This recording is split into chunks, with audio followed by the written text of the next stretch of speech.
本的には1問ということでよろしくお願いいたします。では、事務総長よろしくお願いします。Thank you for hosting us.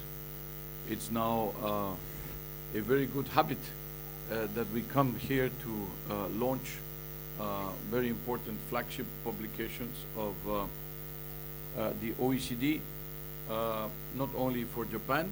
Remember, here we also launched the PISA study about science and technology.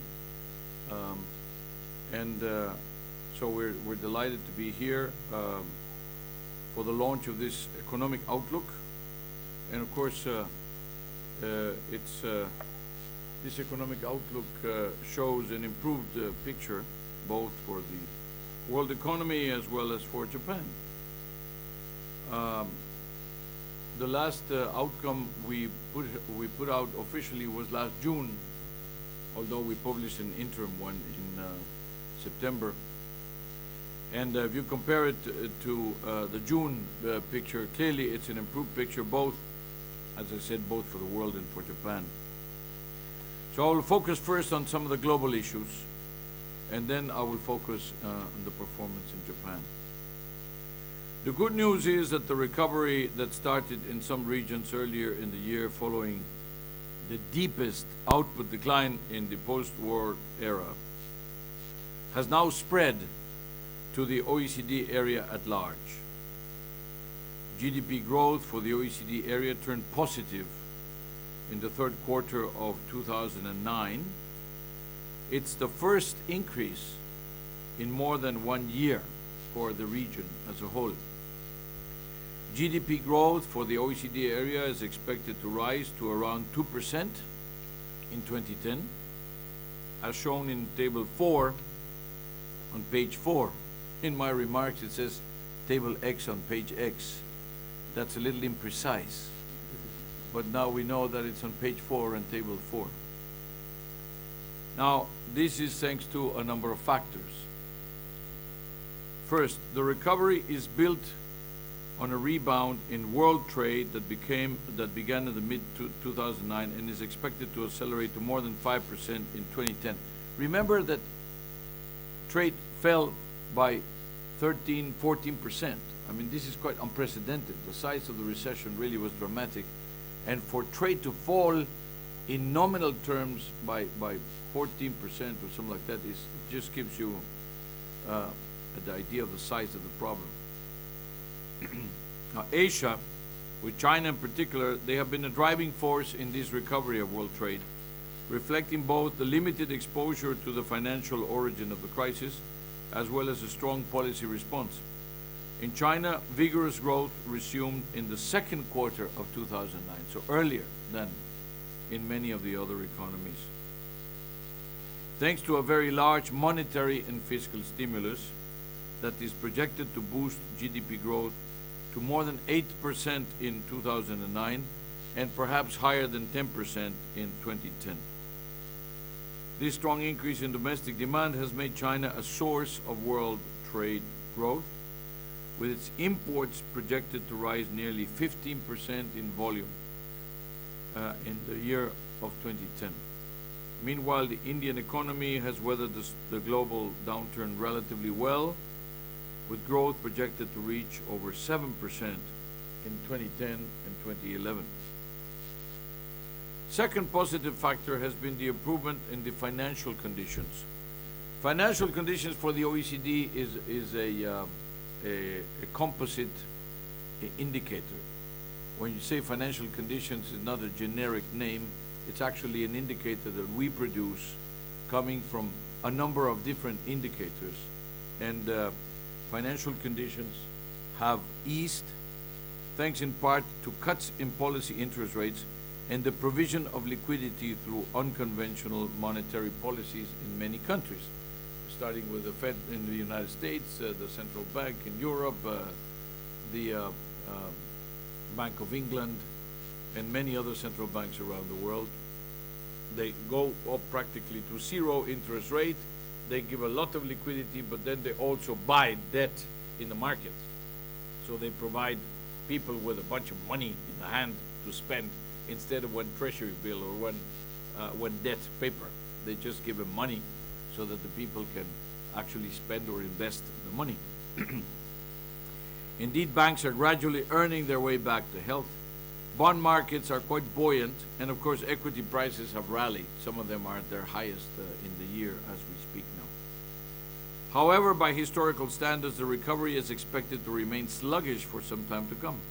Economic activity is being held back by some substantial headwinds, like households, financial institutions, non-financial enterprises, and eventually governments.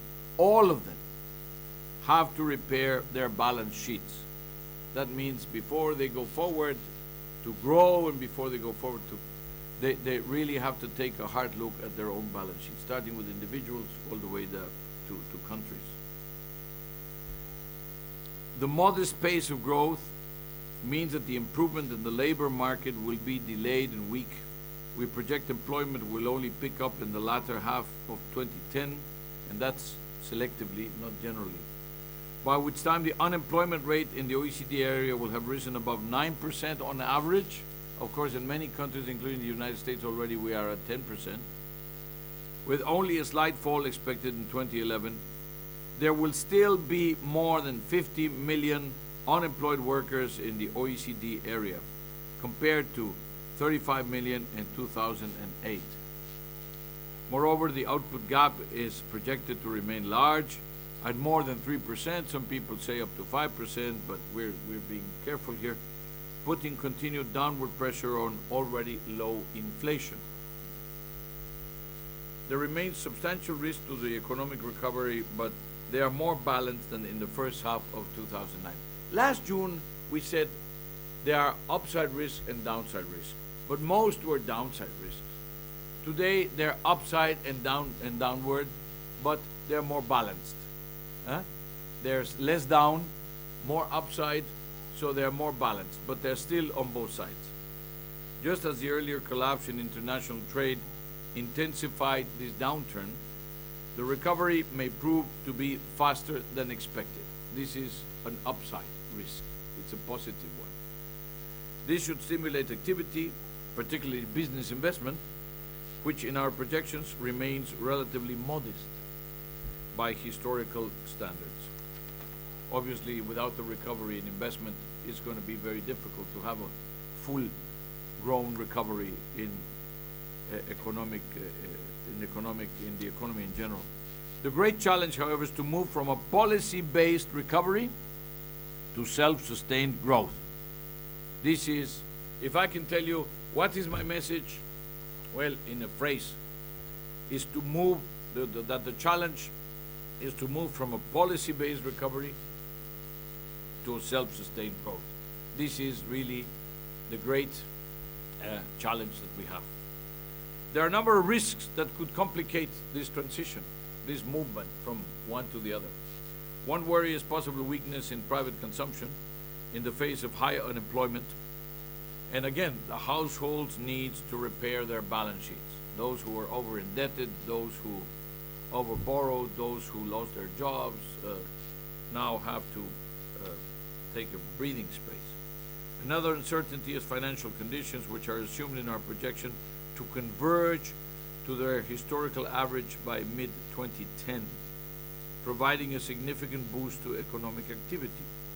However, if financial conditions were to stabilize at their current level, which is pretty bad, or even deteriorate, it would have adverse implications for the economic outlook. In addition, although the crisis induced a reduction in international imbalances, the large current account deficit in the United States and the large surpluses in China and Japan are the most typical imbalances. You know, when you say which imbalances, what imbalances? Well, the current account. Big surplus in the countries in Asia, big deficits in the countries in the West.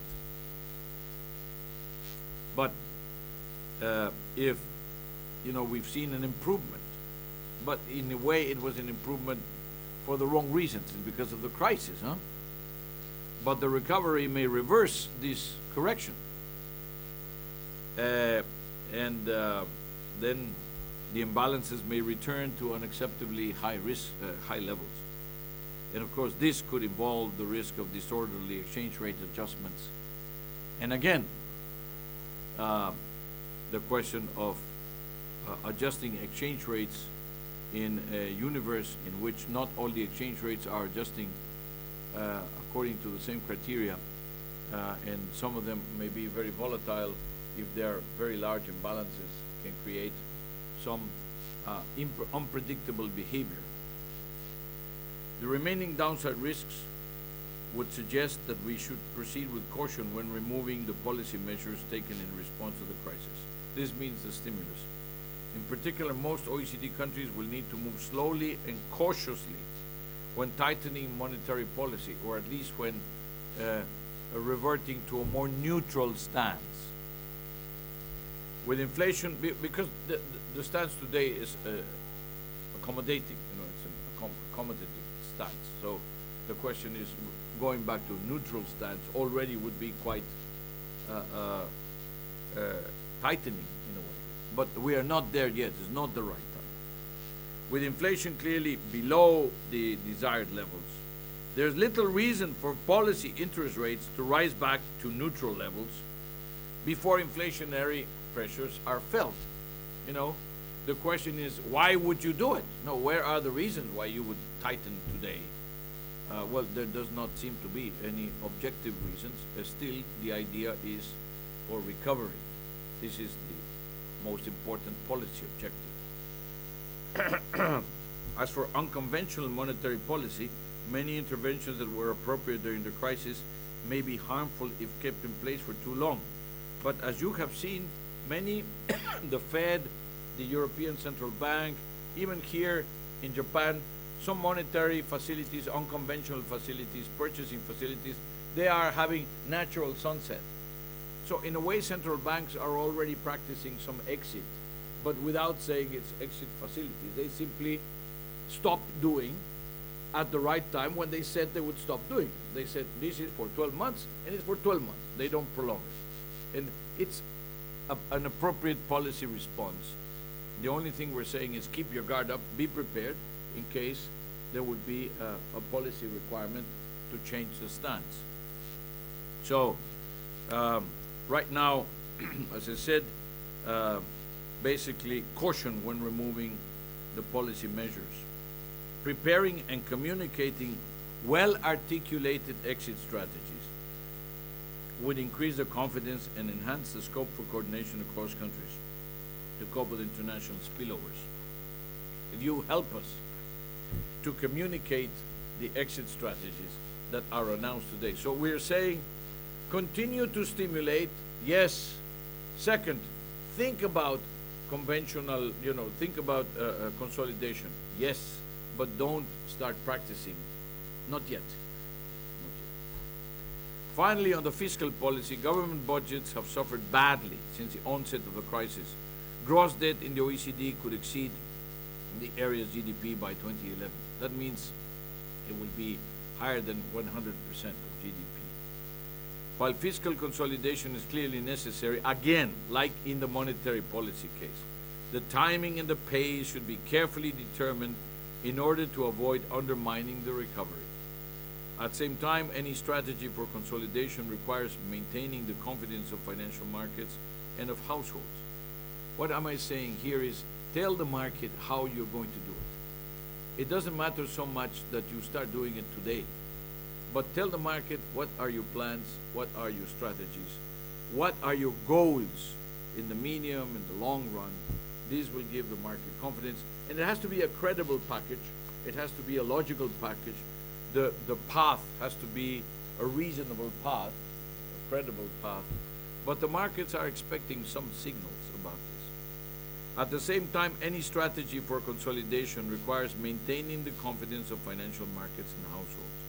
Such confidence depends on establishing credible fiscal consolidation plans that demonstrate the commitment of the government.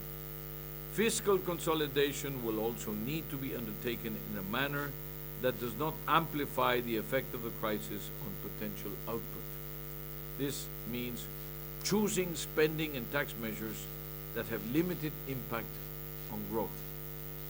At the same time, structural reforms that boost potential output would also help the process of fiscal consolidation. All these words that we use are a little complicated, but it basically says that, well, growth helps when you're trying to balance your budget. Therefore, that any decisions that you take to try to balance the budget don't affect growth too much, because growth can be a very strong support to help you balance the budget. Because of the nature of the imbalances in the deficits, because revenue has dropped very dramatically, very fast, and expenditures are growing, particularly because of economic automatic stabilizers for social protection. So you have a crunch on both sides, revenue and expense. So immediately you have deficits going up. So this is why growth has to be an important consideration. It's not just a question of putting the brakes on, as traditionally you would do when you have inflation or when you have a big deficit. Right now, it has to be a very carefully balanced exercise. It's more difficult than usual. Let me turn now to Japan, which suffered one of the sharpest output declines in the OECD area. Actually, we are saying it's going to grow at minus 5.3%. In last June, we were saying that it's going to go be close to minus 6%. So we have improved our outlook to minus 5.3 in the year of 2009. Although Japan was not at the epicenter of the crisis, its reliance on export-led growth led to the most severe recession in post-war era. Plunging exports led to a sharp fall in corporate profitability, prompting firms to cut their investment plans. The negative shock to the corporate sector in turn affected households through the labor market. The decline in wages reached nearly 5%. The unemployment rate rose to a record of 5.7% in the summer, despite employment subsidies that encourage firms to retain their workers. Actually, without the support, instead of being at 5.5 or something, we could be easily at least two points higher. Unemployment in Japan could be much closer to the levels of unemployment in Europe or in the United States if we did not have this very, very important package of stimulus. So even this 5.5%, which seems to be high for Japan, is low if you compare it to what I would call business as usual scenario. Two factors have helped Japan break the negative cycle and achieve positive growth in the second quarter, following 5 consecutive quarterly declines. First, like the OECD area as a whole, Japan has benefited from the upturn in exports, led by demand from other Asian countries. Second, Japan has implemented large fiscal stimulus, which led to a double-digit increase in public investment and higher private consumption. Fiscal stimulus was accompanied by measures by the Bank of Japan to sustain credit flows and stabilize financial markets. For example, it provided short-term funds to banks to facilitate their lending to firms and purchased commercial paper and corporate bonds to increase liquidity. We expect the upturn that began earlier this year to continue, boosting output growth to around 2% in both 2010 and 2011. So a little below 2% in 2010 and around 2% in 2011, thanks in part to an expansionary fiscal stance. The government is committed to a variety of new spending programs that would boost annual expenditure by 3.3% of GDP from 2011. This is quite ambitious. Increased public social spending and transfer to households, including child allowances, free high school education, larger outlays for health and long-term care. All are policies that very likely will stimulate domestic demands.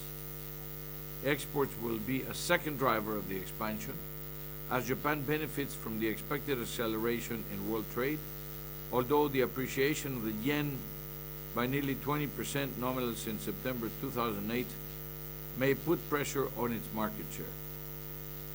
Sustained export growth is projected to reverse the fall in business investment, to help stabilize wages and employment and support private consumption. My friends, uh, however, you know, all these good news, the pace of recovery will not be strong enough to reduce the unemployment rate to below 5.5% or to stop the decline in prices. Yesterday was that Bank of Japan came out with an announcement, officially, in a way, officially saying we have a situation of deflation, or accepting the fact. So the pace of recovery that we have described, 2%, is not going to be enough to reduce the unemployment rate below 5.5% or to stop the decline of prices. Entrenched deflation acts as a drag on economic growth because it discourages business investment by raising the real interest rate and squeezing profit margins. The Bank of Japan should fight deflation through a strong commitment to keep interest rates at their very low current levels and implement quantitative measures effectively until underlying inflation is firmly positive. That means until a recovery is more obvious. The outlook is very sensitive to the strength of the recovery in world trade and exchange rate risks. In addition, the fiscal situation of Japan raises concerns. The budget deficit, excluding one-off factors, went from 3% in 2007 to 9% in 2009. It's going to be projected to rise over 10% by 2011. Remember, 2011 before was the year in which we were going to balance the primary budget. Huh? This was the target originally. Now, by 2011, we will have a nominal deficit of 10%.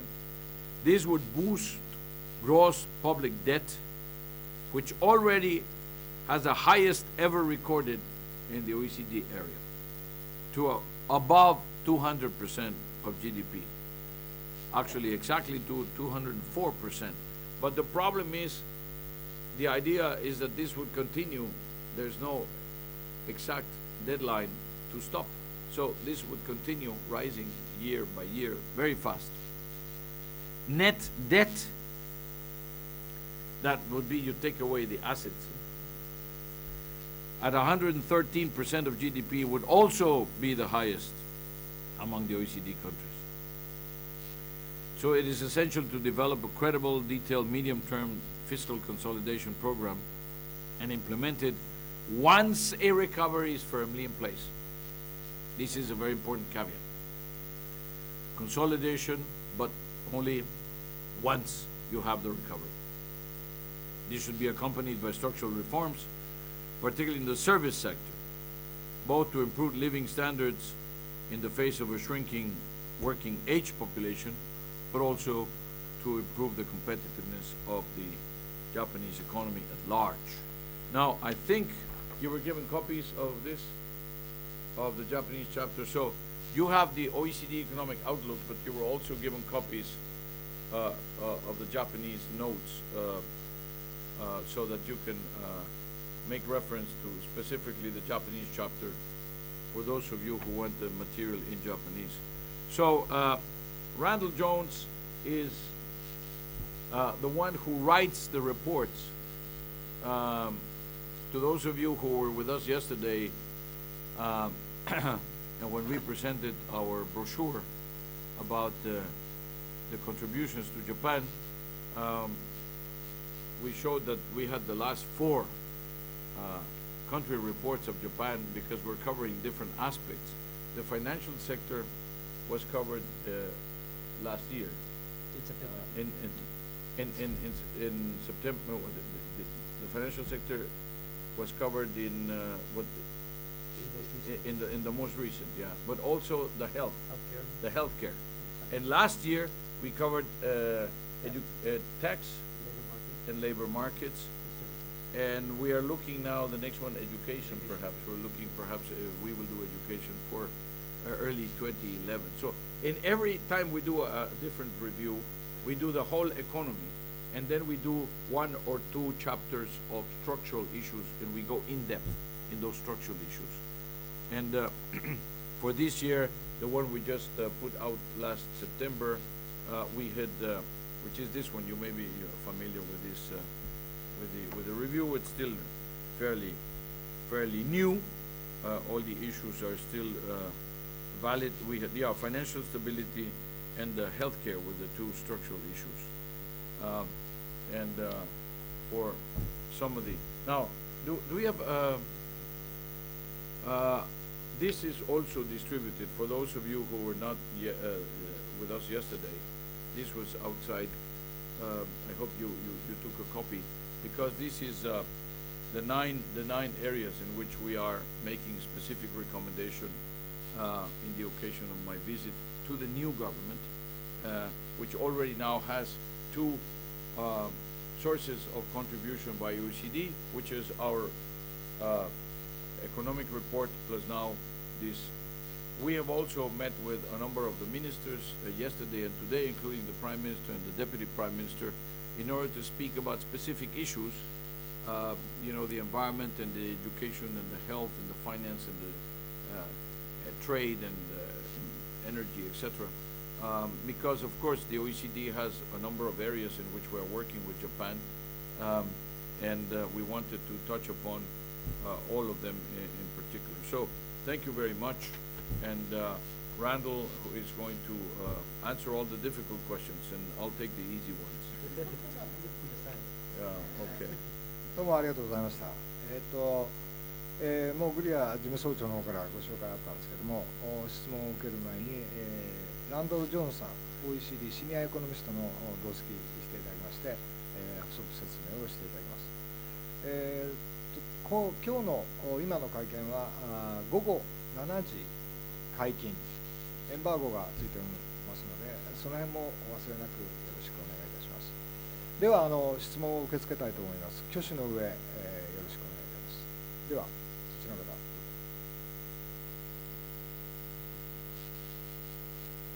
マイクそちら近くにマイクがありますの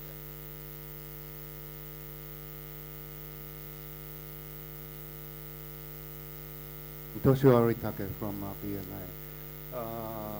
In discussing the global economy and country performances, I think in the current situation, it is almost impossible to do so without discussing the levels or the prices of commodities such as gold and other precious metals and grain and so on. If in this book there is any part that is discussing commodities, interested in knowing, and also Mr. Jones' comment, views about what's going to happen to gold and other commodity markets. So we should know whether to buy or sell.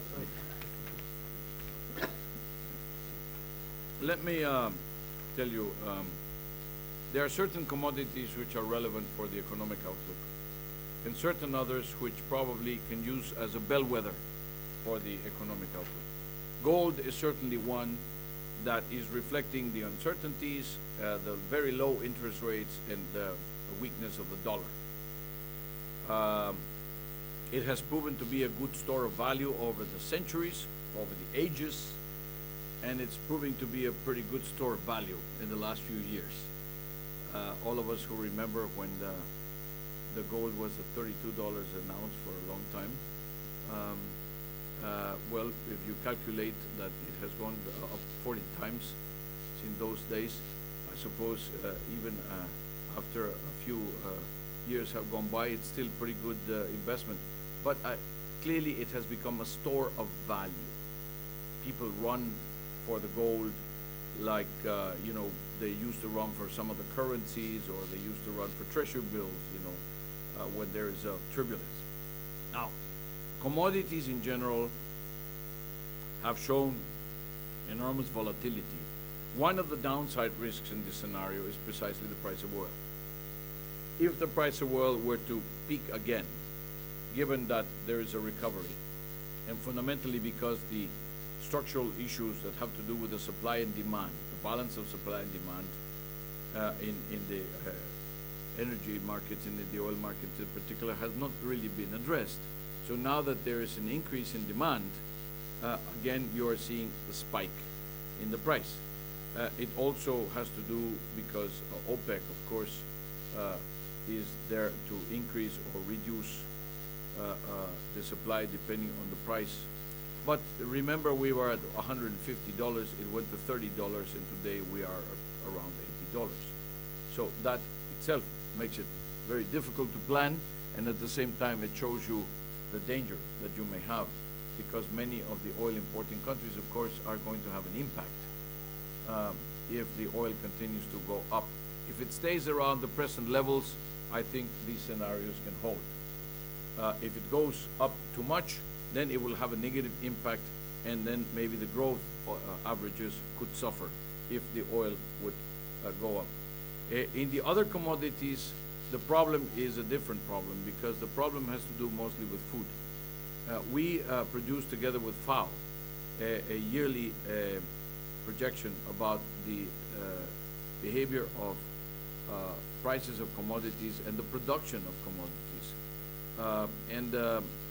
Basically, we feel that in the next 10 years, in real terms, the price of commodities and food in particular, not commodities in general, but food, is going to be higher than it has been in the last 10 years. But remember again, the spike of last year, then the drop that we have seen, and then depending on which commodity today, you are seeing differential behaviors. Philippines, 2 days ago, 3 days ago, bought a very large amount of rice in open market, in auction, and it quoted some of the highest prices that have been quoted for a very large chunk of rice. So it means that there's still uncertainty in the markets, and that there's some price pressure. This can affect, but that has a more compensating effect, because the exporting and importing countries then tend to offset each other much more than in the case of oil. And at the same time, the marginal impact in prices of certain commodities individually have less of an effect on the overall economy. They have a very great impact in the local economies at the national level, but not necessarily the aggregate. Just, we make a technical assumption in the projections on what the price of oil will be. We project hundreds of variables, but there are three we don't dare forecast. One is exchange rates, one is oil prices, and one is non-oil commodities. And for oil, we assume it'll stay at $77 per barrel through 2011. And if it goes up, we'll have So less and less yen. yes.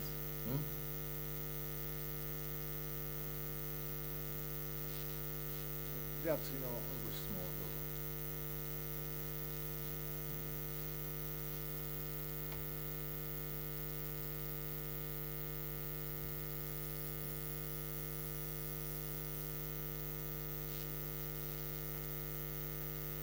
うぞ。Anthony Rowley, Singapore Business Times. Two questions to Mr. Guria. First, do you think that fiscal crises can be avoided in the leading OECD countries? In other words, do your growth projections for the economy suggest that governments will be able to pay down their debt to a more acceptable level, or have we passed a point whereby that's not going to be possible, and possibly central banks might have to monetize some of the debt? And secondly, on page 6, you say that the Bank of Japan should implement quantitative measures effectively. Can you say, A, what quantitative measures you have in mind, and B, what effectively means? And finally, when you talk about the fiscal deficit in Japan, you said 113% net of assets. What assets exactly are you netting at there?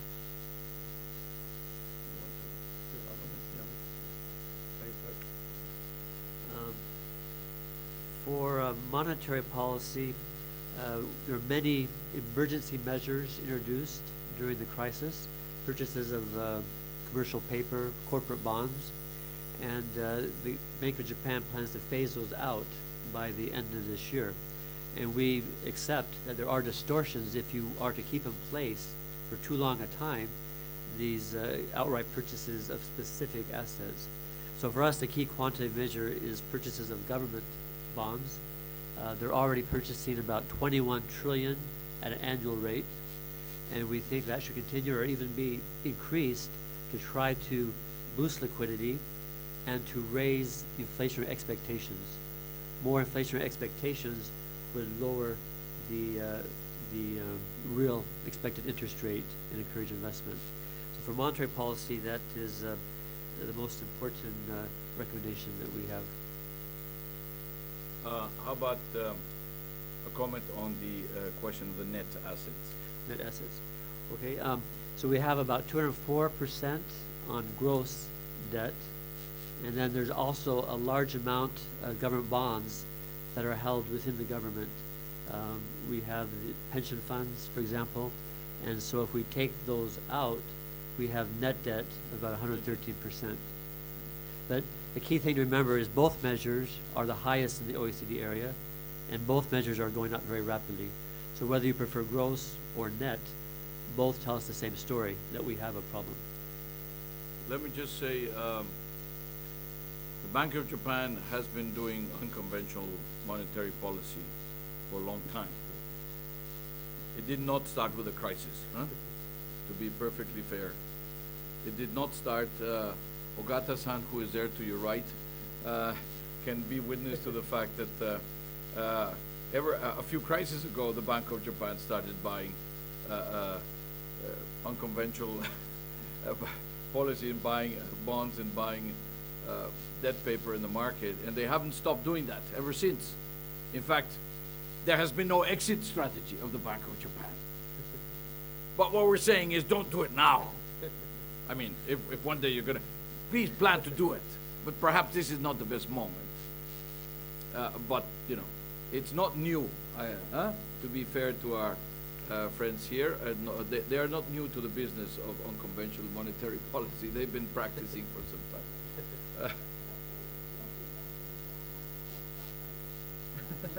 Yes, that's after Mr. Ogata left the bank, just to be perfect. Then the other thing is that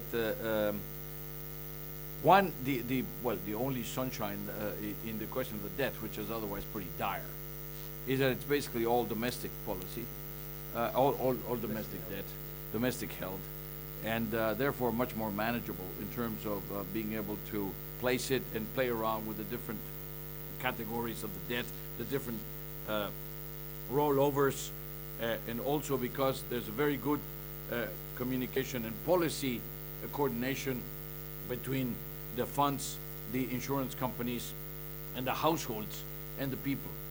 So the only thing that we're saying is you are at a level where if this continues, there's going to be stress. In fact, there would have been stress in the markets a long time ago for any other country that is not Japan, that does not have the size of the savings of Japan. When you are at 200% of GDP, there's a lot of stress in Italy when they were about 140. There was a lot of stress in Belgium when they were 120, 130. Now they're down to below, in the case of Belgium, to about 90%. Now going back to 110, 120 because of the situation today. But again, the markets, every time it moves like that, they are very, very wary, and the spreads go up, and it's really quite exceptional, that in Japan, this is not being reflected, at least in the same proportion to the size of the problem. The question is, when do you start really getting very worried in the markets? Well, we don't want to find out. We don't want to find out, because the day we find out, it'll be too late. Now, about your question about consolidation, the answer is yes. I think countries will be able to deal with it. But the problem is signals. I think there is enough awareness, and there's enough,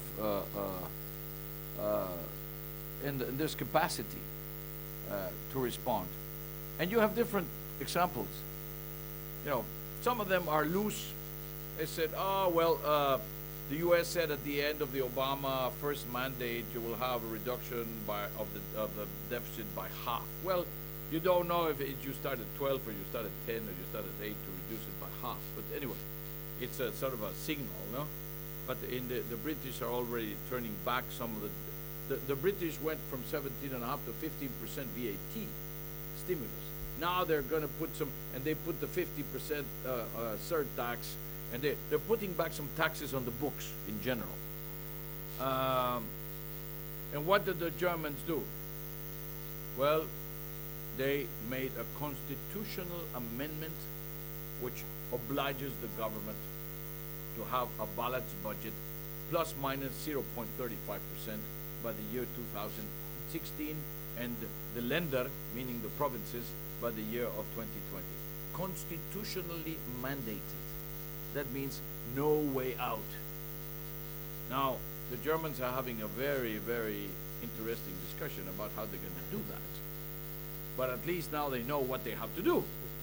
Oh, this is a different approach. We're talking here about signals. We're talking here about defining the goals. And we're talking about also defining the path, the blueprint. You know, I don't want to say the roadmap because that sounds like a peace plan in the Middle East, but this is, you know, a blueprint to achieve a certain goal, huh? Where there is societal agreement and where there's a consensus to deal with it. And I think the reason why I am hopeful is because there seems to be a pretty good consensus about the fact that we really need to correct the course.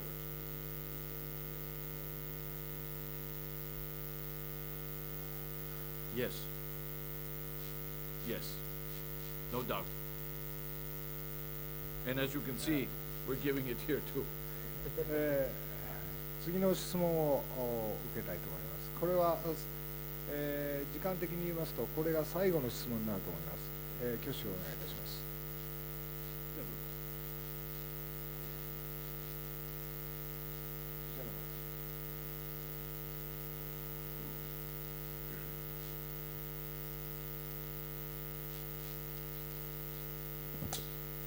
朝日新聞の橋本と申しますが、2点伺いたいんですけれども、デフレについて非常に強い問題意識を今回の報告書でも持っておられると思いますが、日本のですね、日本の政府と日銀は、今、日本がデフレ状態にあるということについて、まだ公式には認めてません。でこういった政府の、デフレに対する対決姿勢というか、に対して、まだ不十分ではないかと私は思いますが、この点についてどういうふうにお考えになるのか、事務総長の見解を伺いたいのと、あと財政再建について、日本はまだ明確なコミットメント、新しいコミットメントを作っておりませんが、こういった姿勢に問題がないのかどうか、この点について合わせて伺います。あと、昨日総理と副総理に会われたということですが、このデフレ対策と財政再建について、日本の総理、副総理がきちんとした対応するというふうに認識を持ったのかどうか、この点を伺いたいんですけど、よろしくお願いします。Well, I can only tell you that they are very aware of these challenges, but on the technical aspects, I will ask Mr. Jones to comment, and then maybe I'll have something to add. On the fiscal consolidation, as you mentioned, there is no target. We had a target of fiscal year 2011 to have a primary surplus for central and local. That target has disappeared, and so now we're without a target. The last government was talking about 2019. They had simulations showing 2019, which is a long way off, but it is a target, which is useful. The new government plans to, during the preparation for the fiscal year 2011 budget, to prepare a medium-term framework. And so next year sometime we should have a medium-term framework, but we would encourage this to be done as quickly as possible because that would, as Mr. Gloria mentioned, that would give confidence and a good signal to the markets and create confidence. On the monetary policy, well, it's clear we're in deflation. We had 2.6% fall in GDP deflator. This is the record, highest in 51 years. This is mainly a problem for monetary authorities. As the output gap closes, we would expect deflation to come back towards zero.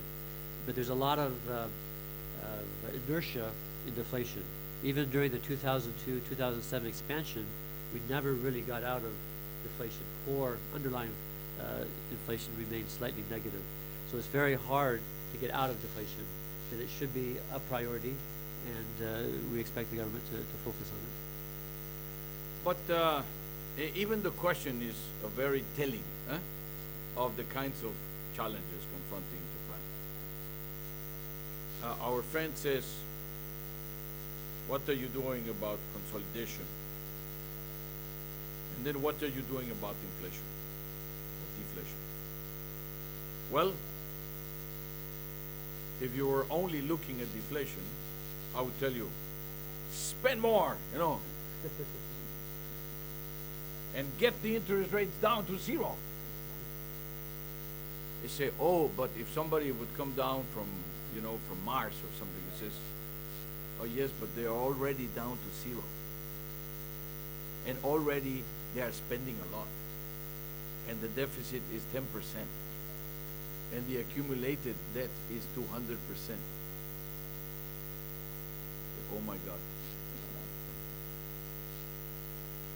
So then if you are only responding to the question of fiscal consolidation, you say, well, what we have to do is reduce the expenditure, increase the taxes. Say, oh, but we are in a recession and we want to help the recovery and we want to get out of deflation. So we need to spend a little bit more. And yes, we can cut expenditure, but the problem is that many of the expenditures have to do with social, with the aging of Japan, with social security, with Medicare, with pensions. So it's not so flexible. You say, oh my God, no. But when you're talking about the two at the same time, then that becomes a pretty difficult policy dilemma. So you're looking at some of the structural issues, but saying, where can you have sources of growth in this situation? Because growth is going to help you both to get out of deflation, but it's going to help you in terms of fixing the deficit. Well, we're looking at things like, for example, on the labor front, an order of number of recommendations to make the markets more open, women to participate more in the market, in order to tap that enormous talent that is out there with women that are well educated but are not participating in the labor markets today. What kind of jobs can you create? Innovation, green growth issues that can create a new type of jobs, a new type of drive. Now that you're going to go for a very big reduction in emissions for 2020, perhaps minus 25%, how much of that can you do in Japan? Because maybe some part of it you have to do otherwise in other countries in the world and pay for it. But how much of that can you do in Japan by using that to create some new type of jobs? So you are looking at, yes, you look at the monetary policy, but you basically say, keep it for some time. And the unconventional monetary policy, keep it for some time. Be prepared to exit, but not yet. What do you do with the fiscal? You're basically saying, very good news to have a large fiscal policy stimulus. Keep it until you've finished. Now, I don't know of any country other than the United States that is mentioning the possibility of a new stimulus package. They are the only ones who have at some point mentioned that perhaps they would even consider if the recovery is not there. But there is recovery happening in the United States. Well, there's recovery happening in Japan also. Quite encouraging. But what I mean is that there's a relatively narrow room because of all these constraints. It's very easy to think about conventional advice and conventional policies, but the situation in Japan today, in the middle of this crisis, and with such a large amount of debt really has degrees of freedom which are relatively limited and suggest really looking more at the structural rather than at only monetary or fiscal policy.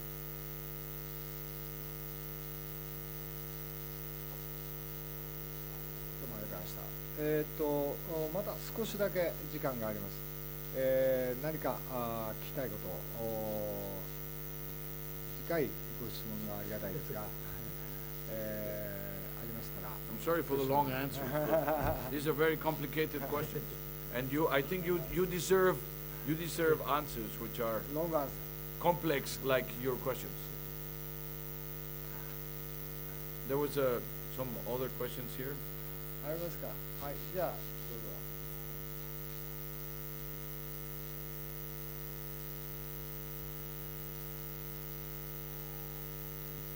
時事通信の梅本と申します。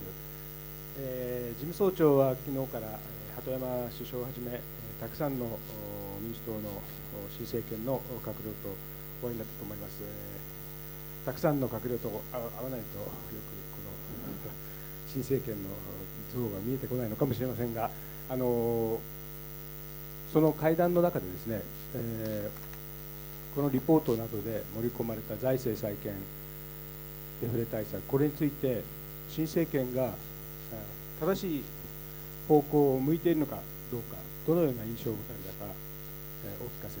ださい。I think, first of all, they just got into their jobs.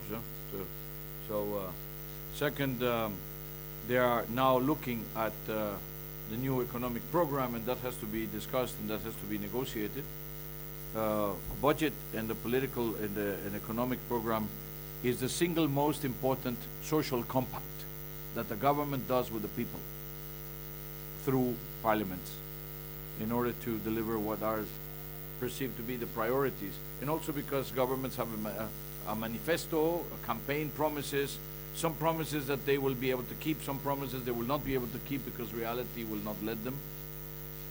But so now you're moving into the real world, okay? You went for the election, manifestos, etc., and now you are seeing the constraints that you have, and also because you have more people that can provide the input and their opinion, not only in the campaign mode, but in the real world. So there's perfectly legitimate that there may be an attenuation of some of the most radical comments or radical opinions that may have come out during a campaign. But there's full awareness of the problem, no doubt about that. I have no doubt that there is full political will to tackle the issues, but at the same time there's an understanding of the complexity, and also because normally when you are a policymaker, I was a Minister of Finance myself, you always try to avoid very drastic or radical approaches. Sometimes it's more possible to be radical, sometimes you have to be very gradual and you have to negotiate very carefully your way through. The situation today also does not allow the tools when you are at zero interest rate. Again, you know, the tools are not so easy to identify. When you have a big deficit already, you cannot have recourse to public spending. And then when you have to look at things like infrastructure, when you have to, of course, you have to make things that several times in my presentation, I said the level of confidence, the markets, the investors, Japanese investors, foreign investors. And then frankly, for an exporting country, the recovery of the rest of the world economy is going to be very important. Not only China, but the United States is a very large exporter to the United States. It's a very large exporter to the rest of Asia, Latin America, Africa. Japan is, you know, depends and thrives on trade. It's a trading nation. And to the extent that demand is not forthcoming, Japan suffers. So again, that's another source of growth. But good news for Japan. What I'm saying here is the recovery looks like it's more generalized. But the bad news is it's not a fantastic recovery. It's going to be a moderate recovery. But a recovery to 2% growth is better than minus 5% growth, contraction. So you are moving 7 points of GDP in 1 year. For heaven's sake, that's enormous. So let's put things, let's put things in perspective. Japan, 2% growth for God knows how many years. That's not big news. You've been flirting with deflation now for 10 years. So you know the enemy. You're the country that is probably most familiar with the possibility of negative prices than any other large economy in the world, and you've lived pretty well. The only question is really that circumstances now make it more likely that you could have a prolonged period of falling prices. And of course that requires, when you run out of room on the monetary side, that may require some exceptional measures of another nature. So you're basically asking me a political question, and I gave you a somewhat technical answer, but I'll also give you a technical, a political answer.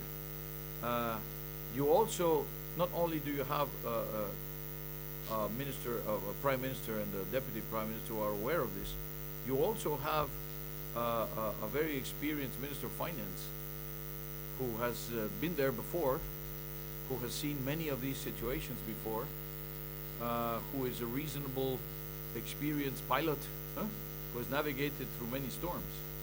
And you have a central banker who is very experienced and who has seen many storms and who have navigated. But I think the problem really goes beyond that. You really need to have a national compact. And you really need to have a good understanding, including also with the LDP and some of the other political parties, about what the main thrust of policies is going to be, because today the situation really does not lend itself to be playing politics as usual. Just like you cannot do business as usual, I think also politics as usual is something which practically every country in the world today cannot play, because they require great national compacts, great national understandings of what some of the basic platform of objectives should be, and then how do you get them. In fact, this is being reflected at the international level. In Pittsburgh and in St. Andrews of the finance ministers last week, it basically says about this framework for balanced, sustainable, or sustained and balanced growth. What is the framework? It's basically a convergence. It's a compact. In fact, Gordon Brown called it a compact in his original proposal. So this is also true at the national level.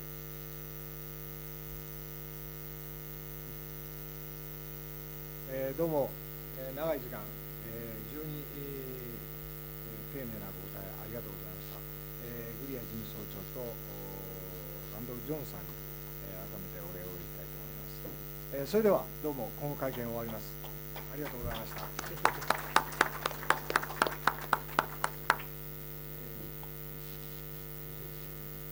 Thank you very much. Thank you so much. Thank you. This is, let's see. This is very nice, very nice. Thank you so much.